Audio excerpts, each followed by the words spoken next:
ঘরের বউ তার স্বামীর কাছে টাকা খুঁজলে টাকা নাই, পকেট খালি, বাকি সবার জন্য থাকে। হ্যালো এভরিওয়ান, আসসালামু আলাইকুম। একজন নারী তার সংসারে সব কাজ ঠিক রেখে যদি হাঁস মুরগি লালন পালন কইরা চারটা টাকা পয়সা উপার্জন করে নিজের প্রয়োজনে স্বাধীনভাবে খরচ করতে পারে, তাতে মন্দ কি? আজকে দেখাবো আমার মায়ের হাঁস মুরগি। এখন হচ্ছে সকালবেলা, মা ঘুম থেকে ওইটাই হাঁস মুরগি ছেড়ে দিয়েছে। মাসাল্লাহ দিলে আজকে কিন্তু হাঁসগুলা 6টা ডিম দিয়ে দিচ্ছে। আমি আর আমার মেয়ে প্রত্যেকদিন অপেক্ষায় থাকি কখন এই ডিমগুলা দেখবো। আমার মা কয় হাঁস মুরগি শান্তি থাকলে সবকিছু শান্তি, সেজন্য হাঁস মুরগির খাবার আগে রেডি করে, তারপর হচ্ছে মানুষের খাবার।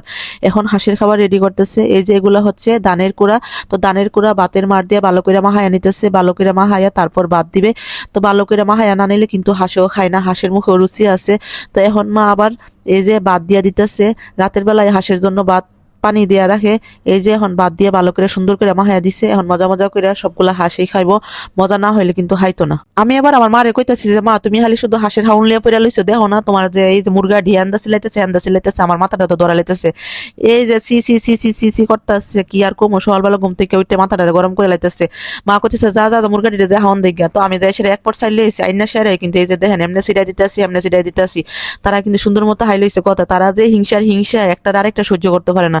তো এখন হাইতাছে, আবার দেখতেছে আরেক দিক আরেকটা আইন। ওই যে একজন আইতাছে, দেখেন কি করে, কি একটা লইয়া পড়ে। এত হিংসা প্রত্যেকটা বংশের মধ্যে, প্রত্যেকটা পরিবারের মধ্যে এমন এক একটা করে গাড়তেরা থাকলে আর কি লাগে, বেশি লাগে না। গাড়তারা একটা হইলে যথেষ্ট। আগে জানতাম হতো মানুষের পেটের ভিতরে হিংসা বরাতে, ও মা হন চাই আদি হাঁস মুরগি পেটের মধ্যে হিংসার অভাব নেই, একটা থেকে একটা হিংসুইটা। আর এখন যে উনাকে দেখতেছেন, উনি হয়েছে আমার মায়ের হলুদিয়া, খুব সুন্দর দেখতে মাশাআল্লাহ। উনার গায়ের কালারটা দেখতে উনি কিন্তু গুল্লুমুল্লু। তো উনি হয়েছে ডিম দিয়া সেরা হাসার মধ্যে উমের মধ্যে বসে রয়েছে। আর কিছুদিন পর উনার নতুন অতিথি, নতুন বাচ্চা ফুটে যাবে। তো ডিমগুলা দেখে কিন্তু সবাই মাশাআল্লাহ বলবেন। উনি আবার আমারে দেখে হাসা থেকে লাভ দিয়ে নেমে গেছে খাবার খাওয়ার জন্য। আমার মেয়ে করছে কি, যায় সেটা এক পট সাইড নিয়ে আইসে উনারে দেওয়ার লাগে। উনি করছে কি, লাভ দিয়ে সেটা আমার মেয়ের হাতের মধ্যে একটা হামসি মারছে। কসান্তি এমনি আমার জ্বালা শেষ নেই, আবার বাড়াইছে আমার জ্বালা।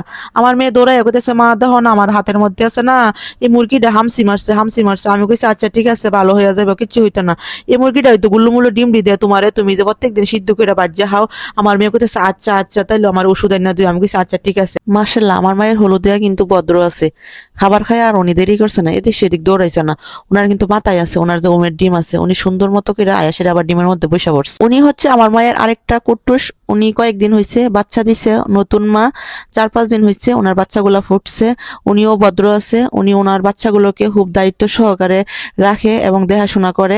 এখন হাসির মধ্যে বসে গেছে। ও মা এনয়া দেখি আমার মা আরেকটা কামের কাম করতেছে, ফট বেড়ে চাইলে হ্যাঁ হ্যাঁ সিটাইতেছে। আমি আমার মারে কইতেছি মা আমি না তোমার মুরগাটির ফট বেড়ে চাইল হইলাম, তুমি কে আবার ফট বেড়ে চাইল দিতেছো, চাইল কি বেশি হয়েছে গা? মানুষের হাওয়া চিন্তা করো না, তুমি হুদা তোমার হাঁস মুরগি হাওয়ানোর চিন্তা করো। আমার মা কইতেছে জানোস না আজকে যে দিনটা ঠান্ডা আছে, আজকে ঘরের একটা ফালিত মুরগা সবাই মিলা দিলা রান্না করে খাই। আমি কইছি কে রে মা মায়া লাগে, তো এই কামটা করো না, একটু বড় হলো। আর কয়দিন পরে কইতেছে কন্যা বড়টা চাই এই ধরাম। তো আমার মা কিন্তু শেষমেশ একটা দূরে আলাইছে খুব সুন্দর করে। ধরছে আমার মা একবারে যায় সেটা মুরগিটারে ধরছে। এটা 2 দিন পরে ডিম দিব। আমার মারে কইতেছে যে মা এটা বড় হইলো আর 2টা আমার সরে ডিমটা দিব, তুমি কি আর এই কামটা করলা? যদি আমার ভিডিওটা ভালো লেগে থাকে অবশ্যই লাইক কমেন্ট করতে ভুলবেন না। সবাইকে আল্লাহ হাফেজ।